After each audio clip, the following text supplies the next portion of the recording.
Bismillahirrahmanirrahim. Assalamualaikum warahmatullahi wabarakatuh. Perkenalkan, nama saya Muhammad Nur Al-Ma'arif, NIM 105731102920.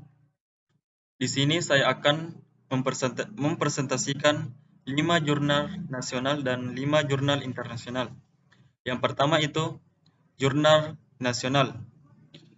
Jurnal 1, penulis dan tahun Indra Wijaya 2018.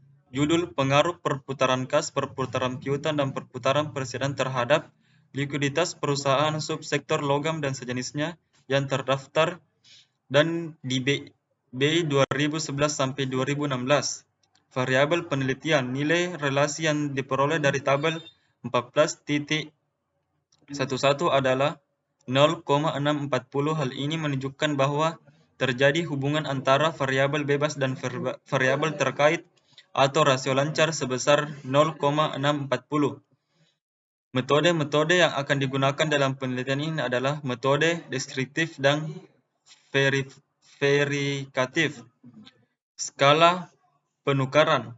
Untuk mengetahui pengaruh perputaran kas, perputaran piutang, dan perputaran persediaan secara bersama-sama terhadap likuiditas, rasio lancar dan rasio cepat, dilakukan pengujian hipotesis secara bersama-sama, seperti dalam tabel INOVA 4113 dan tabel ANOVA 4114. Hasil penelitian.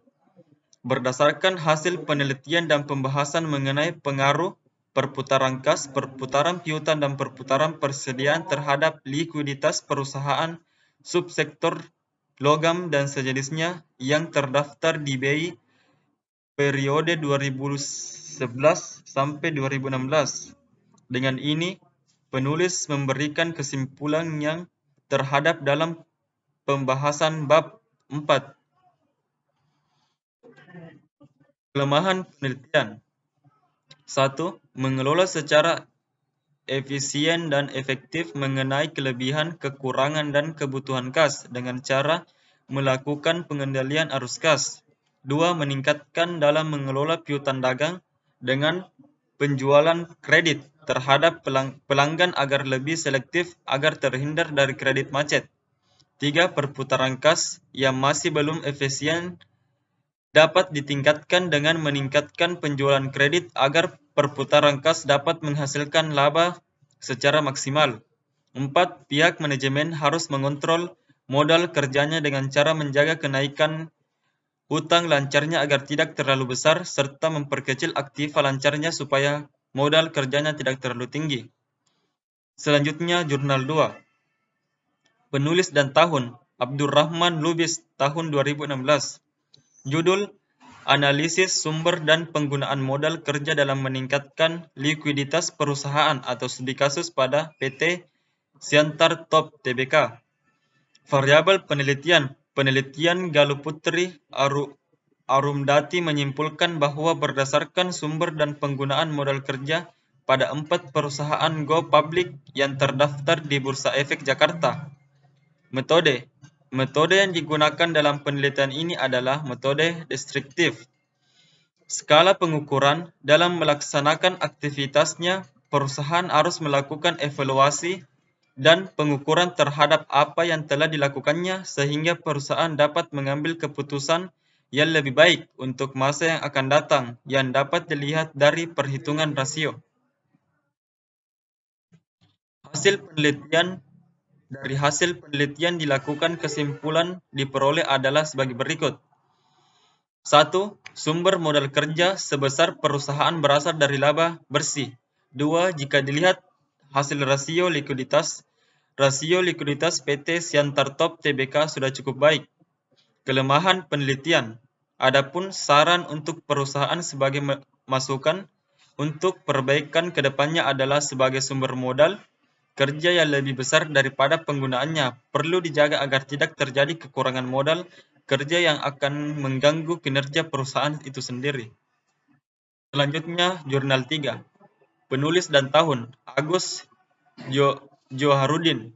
Judul Pengaruh Analisis Rasio Keuangan terhadap Kinerja Keuangan Perusahaan PT Unilever Indonesia Tbk pada tahun 2017 sampai 2019. Variabel penelitian. Semakin tinggi rasio lancarnya, semakin liquid perusahaannya. Hasil current rasio atau rasio lancar yang diterima pada umumnya adalah 2 kali. Metode. Dalam penelitian ini, metode yang penulis digunakan adalah metode deskriptif dengan pendekatan kuantitatif. Skala pengukuran. Dari perhitungan pada tabel 2, didapatkan bahwa perputaran piutang yang terjadi di PT Unilever Indonesia di tahun 2017, yaitu sebesar 8,48 kali, dan di tahun 2018 adalah 8,19 kali ini, dan untuk tahun 2019 adalah 7,87 kali. Hasil penelitian. Hasil penelitian ini menguraikan bagaimana menggunakan rumus-rumus rasio dan perbandingan yang berkaitan dengan penelitian yang penulis dilakukan. Hasil penelitian ini merupakan hasil dari analisis rasio keuangan PT Unilever Indonesia. Dengan menggunakan metode analisis horizontal dan menggunakan pendekatan time rise selama 3 periode waktu di tahun 2017 sampai 2019. Kelemahan penelitian. Dalam rasio likuiditas dengan menggunakan alat analisis current ratio, quick ratio, cash ratio dari tahun 2017 sampai 2019 menunjukkan bahwa perusahaan dalam keadaan tidak liquid karena kurang dari standar rata-rata industri. Selanjutnya, jurnal penulis dan tahun, Ika Permatasari, tahun 2015. Judul, Manajemen Modal Kerja dan Dampaknya Terhadap Nilai Perusahaan dengan Corporate Governance sebagai Variabel Pemodernisasi. Variabel penelitian. Penelitian menggunakan corporate governance sebagai variabel pemodernisasi dalam penelitian ini. Metode. Data yang telah disimpulkan kemudian akan dianalisis menggunakan alat bantu analisis statistik regresi linear sederhana dan regresi linear berganda. Hasil penukaran penelitian menggunakan corporate governance sebagai variabel pemodernisasi dalam penelitian ini. Variabel tersebut diukur dengan menggunakan skor GCG pada laporan peningkatan CGPI yang telah didasarkan pada instrumen-instrumen pengukuran GCG yang dikembangkan oleh The Indonesian Institute for Conversion. Hasil penelitian. Berdasarkan pada tabel 1 di atas menunjukkan bahwa nilai perusahaan yang diukur dengan menggunakan Tobins pada perusahaan sampel memiliki nilai rata-rata min sebesar 1,357. Nilai rata-rata manajemen modal kerja yang diukur dengan menggunakan siklus konversi kas pada perusahaan sampel adalah 87,71. Kelemahan penelitian. Penelitian ini memiliki beberapa keterbatasan yang dapat digunakan sebagai bahan pertimbangan bagi peneliti berikutnya sehingga mendapatkan hasil penelitian yang lebih baik. Adapun keterbatasan yang ada di dalam penelitian ini. Selanjutnya, jurnal 5. Nulis dan tahun, Ekayana Sangsari, tahun 2020. Judul penelitian Seminar Nasional Manajemen dan Manajemen Dinamik. Variabel penelitian, uji heterodisitasi bertujuan untuk menguji apakah terjadi ketidaksamaan variance dari residual satu pengamatan ke pengamatan lain dalam model regresi. Metode. Populasi yang dapat digunakan dalam penelitian ini adalah seluruh perusahaan subsektor semen yang terdaftar di Bursa Efek Indonesia sebanyak 6 perusahaan. Skala pengukuran. Menurut Kashmir 2016, fungsi rasio likuiditas jatuh tempo baik kewajiban kepada pihak luar perusahaan maupun di dalam perusahaan. Hasil penelitian kinerja perusahaan subsektor semen di Bursa Efek Indonesia pada tahun 2015 sampai 2018 terakhir cenderung mengalami penurunan rasio cenderung baik, namun hal tersebut justru diikuti pertumbuhan laba yang menurun.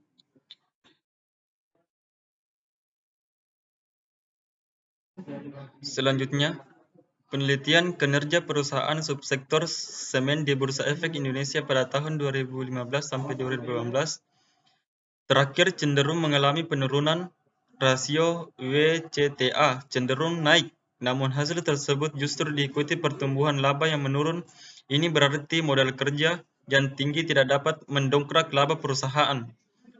Kelemahan penelitian. Penelitian ini memiliki beberapa keterbatasan dalam jumlah sampel yang dianalisis karena hanya bersumber pada satu subsektor. Penelitian selanjutnya dianjurkan menganalisis sektor manufaktur yang karakteristiknya beragam untuk mendapatkan kesimpulan yang dapat lebih regenerasi. Selain itu, analisis akan semakin bermakna jika indikator tiap rasio finansial tidak hanya diwakili satu rasio saja.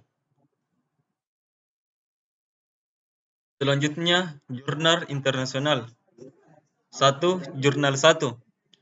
Penulis dan tahun. Ahmad Kurniadi tahun 2021. Judul Analisis Rasio Keuangan untuk Memprediksi Financial Distress Perusahaan Manufaktur di BI.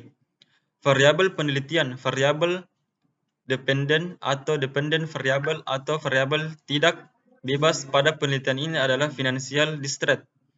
Metode mengumpulkan data yang digunakan variabel penelitian. Penelitian ini adalah metode dokumentasi. Pada tabel di atas menunjukkan bahwa nilai Wilks laba adalah 0,396 dengan signifikan 0,00, maka dapat dikatakan bahwa variabel working capital to total asset ratio Regenerate agreed to total asset ratio Agni before insert and text to total asset ratio marketing flow equate to book value of total liabilities ratio dan sales total asset ratio secara serentak berpengaruh pada fungsi diskriminan.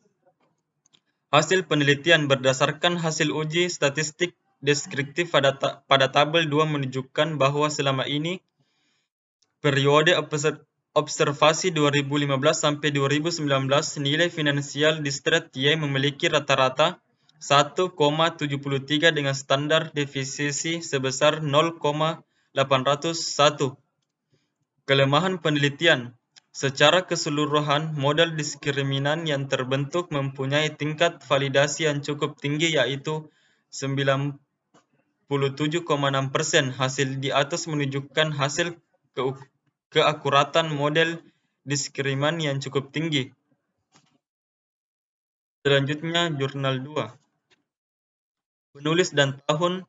Hidayat tahun 2018. Judul Pengaruh Perputaran Kas dan Perputaran Piutang terhadap tingkat likuiditas yang perusahaan otomotif yang terdaftar di Bursa Efek Indonesia.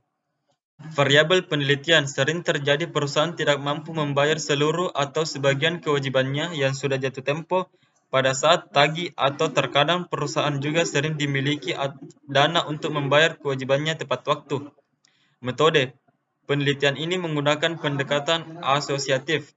Skala pengukuran perputaran kas, cash turnover, fungsi untuk mengukur tingkat kecukupan modal kerja perusahaan yang dibutuhkan untuk membayar tagihan dan membiayai penjualan. Hasil penelitian untuk mengetahui ada tidaknya gejala multikoliniarity adalah dengan melihatnya besarnya tingkat koliniaritas yang dapat ditolerir.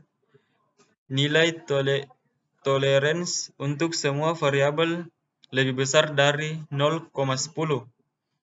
Kelemahan penelitian. Perputaran kas tidak mempunyai pengaruh yang signifikan terhadap tingkat likuiditas. Perputaran piutang mempunyai pengaruh yang signifikan terhadap tingkat likuiditas. Selanjutnya, jurnal 3. Nulis dan tahun. Ahmad Kurniadi tahun 2021. Judul Analisis Rasio Keuangan untuk Memprediksi Financial Distress Perusahaan Manufaktur di BI. Variabel penelitian. Anggraini et 2014 yang berjudul Penerapan Model Multiple Discriminant Analysis untuk Memprediksi Financial Distress Studi pada sektor industri barang konsumsi yang listing di Bursa Efek Indonesia periode 2009 sampai 2012. Metode penelitian deskriptif dengan pendekatan kuantitatif dianalisis dengan uji diskriminan metode simultan. Metode tempat pengambilan data penelitian ini yaitu dari situs. Waktu pengambilan data untuk penelitian dilakukan pada Februari 2021. Penelitian ini merupakan jenis penelitian yang bersifat kuantitatif. Hasil pengukuran berdasarkan perumusan masalah tujuan penelitian dalam kerangka pemikiran di atas. Peneliti memberikan hipotesis sebagai berikut. 1. Working capital to total asset. 2. Retained earnings to total asset. 3. Earnings before interest and tax to total asset.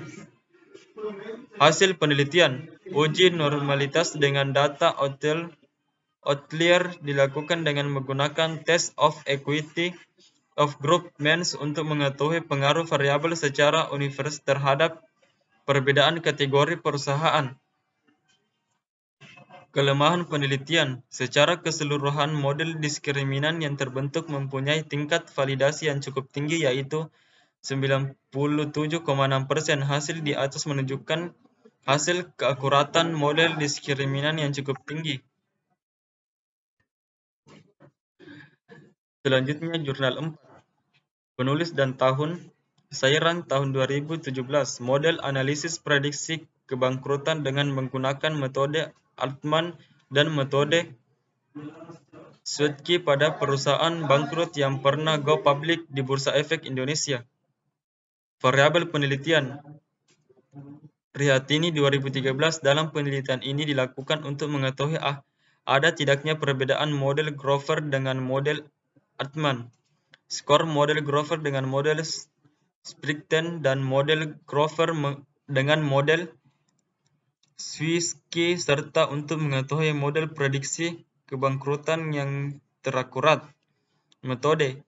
Jenis penelitian yang digunakan adalah penelitian deskriptif dengan pendekatan kuantitatif untuk mengukur tingkat keakurasian dari kedua metode yang akan digunakan oleh peneliti, yaitu prediksi kebangkrutan metode Altman, skor and Swiecki skor.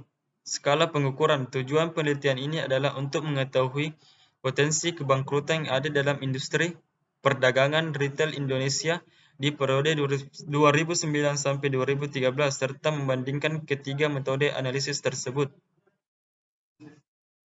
Hasil penelitian. Hasil penelitian menunjukkan bahwa perusahaan investasi yang bergerak di bidang penanaman modal saham yang diteliti selama 5 tahun berakhir 2012 sampai 2016 berpotensi kebangkrutan. Kelemahan penelitian. Diharapkan melalui hasil penelitian ini, investor dapat melihat dan menjadi bahan pertimbangan dalam pengambilan keputusan untuk berinvestasi pada sebuah perusahaan. Jurnal 5. Penulis dan tahun. Yuni Cikmawati tahun 2016. Judul Analisis Rentabilitas Ekonomi Perusahaan Properti dan Real Estate di BI tahun 2016 sampai 2018. Variabel penelitian untuk mengukur rasio ini biasanya dengan laba lalu dibandingkan dengan aktiva perusahaan. Metode. Jenis data pada peneliti ini menggunakan data kuantitatif. Skala pengukuran. Objek penelitian ini adalah perusahaan subsektor properti and real estate yang terdaftar di Bursa Efek Indonesia selama periode 2016 sampai 2018 yang berjumlah 48 perusahaan. Hasil penelitian. Ghazali tahun 2011 berpendapat bahwa uji T dalam penelitian dilakukan untuk mengetahui berapa jauh pengaruh satu variabel independen secara individual dalam menjelaskan variasi dari variabel terpendam. Uji T dilakukan dengan cara membandingkan nilai statistik atau T dengan titik kritis. Kelemahan penelitian. Perputaran total aset berpengaruh positif signifikan terhadap rentabilitas ekonomi pada perusahaan properti and real estate dan komponen. Hasil penelitian, Gosali tahun 2011 berpendapat bahwa uji T dalam penelitian dilakukan untuk mengetahui seberapa jauh pengaruh satu variabel independen secara individual dalam menjelaskan variasi dan variabel independen. Uji T dilakukan dengan cara membandingkan nilai statistik atau T dengan titik kritis.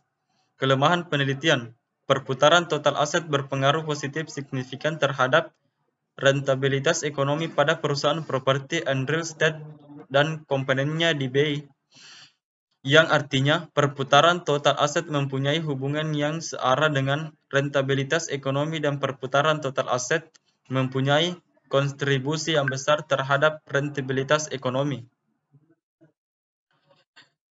Sekian, wassalamualaikum warahmatullahi wabarakatuh.